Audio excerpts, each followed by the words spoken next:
జ్యేష్ఠ కృష్ణ పక్ష అమావాస్య జూన్ 6, 2024న వస్తోంది. రోహిణి వ్రతం, అమావాస్య, వట సావిత్రి వ్రతం, శని జయంతి అన్నీ కలిసి ఒకే రోజున వస్తున్నాయి. రోహిణి వ్రతం రోజున ఉపవాసం పాటించడం వల్ల కుటుంబ సభ్యుల మధ్య పరస్పర అవగాహనను ప్రోత్సహించడంలో సహాయపడుతుంది. భర్త దీర్ఘాయువు, భర్త శ్రేయస్సు కోసం ప్రార్థించడానికి మహిళలు ఈ పవిత్రమైన రోజున ఉపవాసం చేస్తారు. పూజ అనంతరం మార్గశీర్ష నక్షత్రం ఉదయించే వరకు ఈ ఉపవాసాన్ని కొనసాగిస్తారు. భక్తులు చేతనైనంత దాన ధర్మాలు చేస్తూ ఈ రోజును ముగించుకుంటారు. మళ్ళీ ఇదే రోజున వట సావిత్రి వ్రతం వస్తోంది. మంగళ గౌరి వ్రతం, వరలక్ష్మి వ్రతం, వట సావిత్రి వంటివి విశేషమైనవి. వీటిలో వట సావిత్రి వ్రతానికి ఒక ప్రత్యేకత ఉంది. ఈ వ్రతాన్ని వటవృక్షాన్ని పూజ చేయడం ద్వారా జరుపుకుంటారు. వటవృక్షం అంటే మర్రి చెట్టు, భారతీయుల జాతి వృక్షం. మర్రి చెట్టును త్రిమూర్తుల సంయుక్త స్వరూపంగా భావిస్తారు. మర్రి చెట్టు వేళ్లకు బ్రహ్మ, కాండం విష్ణువుకు,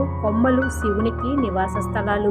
ఈ వ్రతం రోజు సుమంగళులు వటవృక్షాన్ని పసుపు కుంకుమలతో, అక్షతలతో పూజిస్తారు. వటవృక్షాన్ని పువ్వులతో అలంకరించి గాజులు మొదలైన అలంకరణ సామాగ్రిని సమర్పించి ధూప దీప నైవేద్యాలతో పూజిస్తారు. ఆ తర్వాత వటవృక్షం చుట్టూ 108 సార్లు ప్రదక్షిణలు చేసేటప్పుడు ముడిప్రత్తి నుంచి వడికి తీసిన దారాన్ని వృక్షం చుట్టూ చుట్టుకుంటూ వెళ్తారు. వటవృక్షం యొక్క దీర్ఘాయుర్దాయంతో తమ భర్తల ఆయుష్ను బంధించడమే ఈ దారం యొక్క అంతరార్థంగా కనిపిస్తుంది. పూజ పూర్తయ్యాక ప్రతి స్త్రీ 5 సుమంగుల నొసట బొట్టు పెట్టి గౌరవిస్తుంది. ఇకపోతే ఇదే రోజున అమావాస్యతో కూడిన శని జయంతి కూడా రావడం విశేషం. జ్యేష్ఠి అమావాస్య నాడు పితరులను పూజించాలి. ఇంకా శని పూజ చేయాలి. నువ్వుల దీపం వెలిగించాలి. జ్యేష్ఠి అమావాస్య నాడు అన్నదానం, దుస్తుల దానం ఇవ్వాలి.